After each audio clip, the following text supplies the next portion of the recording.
Praise the lord. ప్రభు అయిన యేసు నామములో అందరికీ వందనములు. యేసయ్య మాటను ఈ కార్యక్రమాన్ని వీక్షించడానికి ప్రేమతో మిమ్మను ఆహ్వానిస్తున్నాను. ఈ దినము అపోస్తల కార్యముల గ్రంథం 16వ అధ్యాయము 16వ వచనము నుండి 21వ వచనం వరకు ధ్యానించుకుందాం.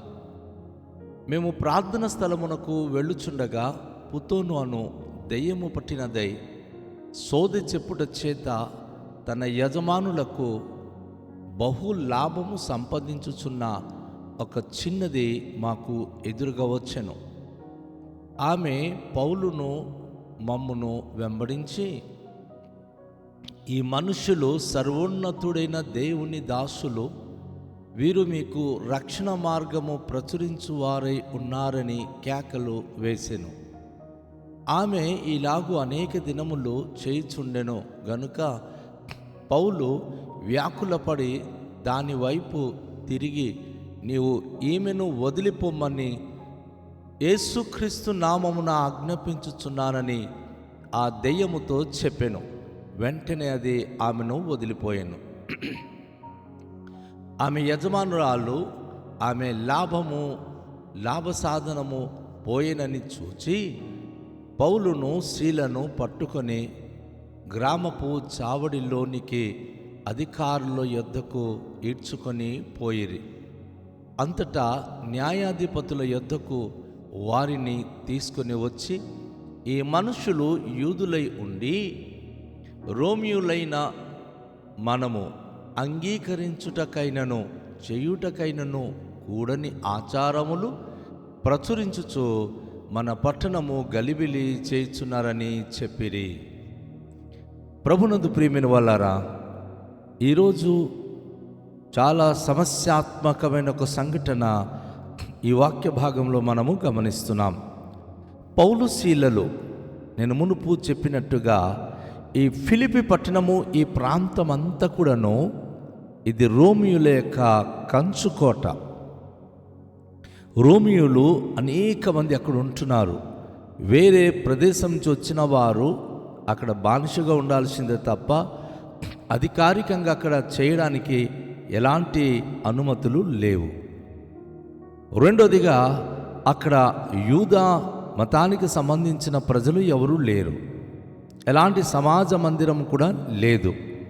ఆ స్థలాలన్నిటిలో రోమియోలు వారి యొక్క విధి విధానాలు బట్టి వారు తమ యొక్క అధికారముతో పరిపాలన కార్యక్రమాన్ని కొనసాగిస్తున్నారు తప్ప మత చేష్టాలు అక్కడ ఏమీ లేదు. అయితే అక్కడ మూఢనమ్మకాలకు చాలా ప్రయారిటీ ఉంది. వీరు మఠాలు మందిరాలు లేకపోయినా ఎక్కడ సోదే చెప్పేటటువంటి వ్యక్తులు ఉంటే అక్కడికి వీళ్ళు సోదే అడిగించుకోవడానికి వెళ్ళడం అనేది చాలా విపరీతంగా ఉంది. ఈరోజు మన భారతదేశంలో కూడా ఇటువంటి వ్యవస్థ లేకపోలేదు. ఎవరెక్కడైనా గనుక ఏదో చూసి చెప్తున్నారు, సోది చెప్తున్నారు అంటే అక్కడికి అనేక మంది వలస వెళుతూ ఉంటారు. అయితే అక్కడ చర్చ్ కానీ ప్రార్థన స్థలాలు కానీ సమాజ మందిరం లేనందున వీరు ఆ గవిని దాటి మామూలుగా వారు ఆ సముద్రం ఒడ్డు తీరాన ఒక దగ్గర కూడుకొని ఆ బీచ్ దగ్గరే ప్రార్థించేవారు. సో ఒకరోజు ఆ బీచ్ దగ్గరికి ప్రార్థన చేయడానికి వీరు వెళుతున్నప్పుడు, పౌలు శీల వెళుతున్నప్పుడు, పుతోను దెయ్యము పట్టినటువంటి ఒక చిన్న అమ్మాయి, ఒక యవనస్తురాలు, పెళ్లి పేరటాలు చేయకుండా ఒక 16-17 సంవత్సరాల అమ్మాయి, తనకి పూర్తిగా వారు ఒక దేవదాసిగా మార్చేసి తను సోది చెప్తుంటే అనేక మంది తన దగ్గరికి వచ్చి, అక్కడ యజమానులు అంటారు, ఇదిగో ఈ బాబు వచ్చాడు, వీళ్ళ గురించి ఏంటో చెప్పమ్మా అంటే ఆ చిన్నది వారికి ఏదో చెప్పినప్పుడు వారు చాలా డబ్బులు ఇచ్చి వెళ్ళిపోయేవారు. ఈ అమ్మాయి మాత్రం ఆ దేవత పట్టిందని అక్కడ ఆమె ఊగుతూ ఆ పుతోను దెయ్యం వలన ఆమె చాలా వరకు అనేక మందికి ఈ తప్పుడు సమాచారాలు చెప్పి, జరిగిందో జరగబోయిందో ఏదో ఒకటి వారికి చెప్పి వారికి చాలా డబ్బులు వసూలు చేపించేది. చాలామంది తన దగ్గరికి వచ్చి ఆ విధంగా సోదె విని వెళ్ళిపోయేవారు. అయితే ఆమె పౌలును, తర్వాత ఇక్కడ మమ్మును అనే మాట ఉంది కదా, ఇక్కడ పౌలు శీల ఇద్దరే కదా కనిపిస్తున్నారు అంటే ఇక్కడ లూకా కూడా ఉన్నారన్నమాట. ఎందుకంటే అపోస్తుల కార్యముల గ్రంథము వ్రాసిన వ్యక్తి లూకా. లూకా గ్రంథము రాస్తున్నప్పుడు ఎక్కడ తన గురించి ఆయన ఎప్పుడు ప్రస్తావించలేదు, కానీ ఈ వాక్య భాగంలో మాత్రం పౌలును మమ్మును అంటే పౌలు, శీల, లూకా వీరు ఫిలిప్పి పట్టణంలో ప్రయాణమే వెళుతున్నప్పుడు ఆ అమ్మాయి వారిని వెంబడించింది. ఆమె వెనకల వెళ్ళి ఆమె గట్టిగా కేకలు వేస్తూ ఏమంటుందంటే, సర్వోన్నతుడైన దేవుని దాసులు, ఈ మనుషులు సర్వోన్నతుడైన దేవుని దాసులు, వీరు మీకు రక్షణ మార్గము ప్రచురించువారై ఉన్నారని కేకలు వేస్తూ చెప్తా ఉంది. వీరు రక్షణ గురించి బోధించడానికి వచ్చిన దేవుని దాసులు అని చెప్పి అద్భుతమైన సాక్ష్యం. వారేమి చెప్పట్లా, మౌనంగా వెళ్ళిపోతున్నారు. ఈరోజు ఇది గమనించాలి, చాలామంది ప్రజలకు తెలియదు యేసు ప్రభు సేవకులు అంటే వారి దృష్టికి వీళ్ళు ఏంటి అని అనుకుంటున్నారు. కానీ మీ దేవతలకి అడగండి, పాస్టర్ ఎవరో, సేవకులు ఎవరో సాక్ష్యం చెప్తారు. అక్కడ ఈ పుతోనుదయం పట్టిన సోది చెప్తున్న అమ్మాయి అంటుంది, ఈ మనుషులు సర్వోన్నతుని దేవుని దాసులు, వీరు మీకు రక్షణ మార్గము ప్రచురించడానికి వచ్చి ఉన్నారని గట్టిగా కేకలు వేస్తూ చెప్తుంది. ఆమె ఒక్కరోజు కాదు, 2 రోజులు కాదండి. వీరు ఆ సముద్రం ఒడ్డు మీద ప్రార్థించడానికి వెళ్ళి వచ్చినప్పుడల్లా తన కంటపడినప్పుడు ఇలాగే చెప్పుకుంటూ వెళ్తున్నప్పుడు పౌలు భక్తుడు గుండెల్లో చాలా వేదన అనిపించింది. పాపం యవనస్తురాలు, 16 సంవత్సరాల అమ్మాయి ఇలా తన జుత్తు విరబోసుకొని ఆమె ఎంత దారుణంగా ఆత్మతో నింపబడి, ఈ యొక్క దురాత్మతో నింపబడి ఆమె అనేక మంది కొరకు తను దాసిగా మారిపోయి తన యవన జీవితం నాశనం చేసుకుంటుంది అని తన మీద జాలిపడి, తనలో ఉన్న ఈ అపవిత్ర ఆత్మ, మోసపరిచే ఆత్మ, ప్రజలకు తప్పు త్రోవ నడిపించే ఆత్మ, అతను దాని వైపు చూసి ఆయన ఒక మాట అంటున్నాడు, ఈమెను వదిలిపో, యేసు నామములో ఆజ్ఞాపించుచున్నాను అని ఆ దెయ్యముతో చెప్పిన వెంటనే ఆ దురాత్మ ఆ అమ్మాయిలో నుండి బయటికి వెళ్ళిపోయింది. అప్పటి వరకు ఆమె తల ఊపుతూ, అప్పటి వరకు తన జుత్తు విరబోసి ఆమె గట్టిగా కేకలు వేసుకుంటూ సర్వోన్నతుని దేవుని మనుషులు వీరు, సేవకులు, దాసులు వీరు అని చెప్తున్న ఆమె టప్పని ఆగిపోయింది. ఇటువైపు వీరికి పొగట్లేదు, అటువైపు సోదే చెప్పడం కూడా ఆత్మ లేనందున ఆమె ఏమి చెప్పలేకపోతుంది. నార్మల్ మనిషి అయిపోయిన తర్వాత ఒక మనిషి ఏమీ చెప్పలేడు. తాగుబోతుడికి పీకబోయి తాగిపిస్తే ఆయన ఆడే భాషలు కానీ ఆడే మాటలు కానీ త్రాగుడు మాన్పించేస్తే ఆయన ఏమీ అనలేడు, మౌనమైపోతాడు. ఈ ఆత్మ వచ్చినప్పుడు కూడా అంతే, అలాంటి పరిస్థితులే. అయితే ఇక చాలామంది వచ్చి అక్కడ అనేక మంది ఆ ఆమె సోది చెప్తుంది అనుకున్నప్పుడు ఆమె నోట సోది రావట్లేదు, ఆమె ఏమీ చెప్పలేకపోతుంది. తనలో ఉన్నటువంటి ఆ దురాత్మ బయటికి వెళ్ళిపోయింది. ఆమె ఎవరు వచ్చి నిలబడినా వాళ్ళ పేరు లేదు, ఊరు లేదు, ఏమీ చెప్పట్లా. అప్పుడు ఆ యజమానులు, అయ్యో మా లాభం పోయింది, ఆమె ఒక్కొక్కరికి చెప్తే కదా వారు ఇచ్చే డబ్బులతో మనము మేడమిద్దెలు కట్టుకుంటూ చాలా సంతోషంగా ఉన్నాం, ఎంత పని అయింది అని చెప్పి ఎవరు తనలో నా ఆత్మను గద్దించారంటే పౌలు శీల పేరు వచ్చింది.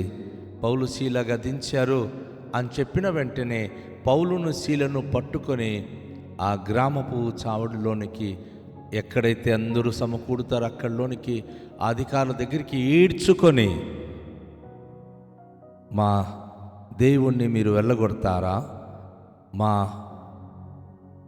జీవనోపాధిని మీరు ఈ రీతిగా మా కడుపు మీద దెబ్బ కొడతారా అని విపరీతమైన కోపముతో వారు అధికారుల దగ్గరికి వెళ్ళి చాలా ఇబ్బందులు పడుతూ చెప్పుకుంటున్నారు, సమస్యలు చెప్పుకున్నారు. అయితే ఇక్కడ గమనించుదాం, న్యాయాధిపతుల యొద్దకు వారిని తీసుకొని వచ్చి, ఈ మనుషులు యూదులై ఉండి చూడండి ఎలాంటి నేరారోపణ చేస్తున్నారంటే, వారికి ఆ దురాత్మ ఉండి లేనిపోని సోది చెప్పినప్పుడు డబ్బులు వచ్చేది వారికి. కానీ ఇప్పుడు ఆ అమ్మాయి రక్షణ వార్త ప్రకటించడానికి వచ్చారు అని పౌలు శీల గురించి చెప్పిన మాటకి ఆ యజమానులు ఎలాంటి మాటలు అక్కడ వాడుతున్నారు చూడండి. ఈ మనుషులు యూదులై ఉండి, వీళ్ళ మీద నేరారోపణ చేసిన వారు అంటున్నారు, ఈ మనుషులు యూదులై ఉండి రోమియులైన మనము అంగీకరించుటకైనను చేయుటకైనను కూడని ఆచారములు ప్రచురించుచు మన పట్టణము గలిబిలి చేయుచున్నారు. ఈరోజు మన భారతదేశంలో ఇదే పరిస్థితులు వచ్చినాయండి. ముక్కోటి దేవతలకు నమ్ముకున్న మాకు ఆ దేవతలను వదిలిపెట్టి యేసుప్రభు నమ్ముకోమంటున్నారు. వీళ్ళు మా ఆచారాలు, మా పూజ పునస్కారాలు మానేయమంటున్నారని సేవకులకు దూషించి చాలా చోట్ల అవమానపరిచి చాలామందికి ఇబ్బంది పెడుతున్నారు. అయితే ఇక్కడ ఆ పుతోను దెయ్యము జాతకం చెప్పిన ఆ పుతోను దెయ్యం ఏమన్నదంటే, వీరు దేవుని దాసులు, రక్షణ మార్గము బోధించువారు వీరు. దురాత్మ చెప్పేది సోదే, అది ఏమీ లేదు. కానీ వర్తమాన భూత భవిష్యత్ కాలం గురించి ఎరిగినవాడు మహిమ కలిగిన దేవుడు యేసు ప్రభు. ఆయన మనకు రక్షించడానికి వచ్చాడు. అయితే ఈ అధికారులు ఈ యొక్క చావడిలో కూర్చొని, సభలో కూర్చొని, నేరమేమిటి అంటే, ఎవరైతే ఈ పుతోను దెయ్యం వల్ల లాభం సంపాదించేవారో వారు అంటున్నారు, అయ్యా మనమేమో రోమియులు, వీళ్ళేమో యూదులు. మనము రోమియులై ఉండి మనం చేయడానికి కానీ మనం ఆచరించడానికి కానీ కాకూడని ఏదో మార్గం గురించి వీళ్ళు బోధించి పట్టణాన్ని గలిబిలి చేస్తున్నారు అని నేరారోపణ చేశారు. నా సోదరి సోదరుడా, దేవుని రక్షణ వార్త ప్రకటించే సేవకులకు, దేవుని సత్య సువార్త ప్రకటించే భక్తులకు కూడా ఈరోజు లోకము లేనిపోని నేరారోపణ చేసి వారు సువార్త పరిచర్య పట్టణములో చెయ్యకూడదు, ప్రాంతంలో చేయకూడదు అని సాతానుడు టార్గెట్ పెడుతున్నాడు. ఒక్కొక్క సేవకునికి, ఒక్కొక్క సంఘానికి, ఒక్కొక్క సమాజానికి భయంకరంగా దూషించి ద్వేషించి పరిచర్య ఆర్పాలని ప్రయత్నిస్తున్నాడు. క్రైస్తవ బిడ్డలారా, మేల్కొందాం. అది పుతోను దెయ్యం వలన వారు లాభం సంపాదించడానికి, సేవకుల జీవితానికి ఎంతో ఇబ్బందులు పెడుతున్నారు. ఈరోజు దేవుడు సమస్తమైన దురాత్మలు వెళ్ళగొట్టే అధికారము మనకు అనుగ్రహిస్తున్నాడు. రక్షణ సువార్త ప్రకటించే భారము, బాధ్యత మనకిచ్చాడు. ఏ మనిషి నశించిపోకూడదు. రండి, తలలోంచుకొని ప్రార్థన చేద్దాం. తండ్రి, మీకు వందనాలు. రక్షణ వార్త ప్రకటించడానికి మీరు మమ్మల్ని ఏర్పరచుకున్నారు. కులమత భేదములు లేకుండా ప్రతి ఒక్కరూ మీ మాటను ప్రచురపరిచి అనేక మంది రక్షణ పొందాలి, ఆత్మీయంగా జీవించాలి. అది మీరు మా కొరకు తెరిచిన అద్భుత ద్వారము. ఆ ద్వారములో మేము నడిచి మీ నామానికి మహిమ తెచ్చే భాగ్యం అనుగ్రహించుమని వాక్యం విన్న ప్రతి విడలకు ఆశీర్వదించి మీ రక్షణ మార్గము అనుసరించేవారుగా మీరు దీవించుమని యేసు నామములో ప్రార్థిస్తున్నాము తండ్రి, ఆమేన్. అందరికీ షాలోం. ప్రభు మనలను దీవించునుగాక.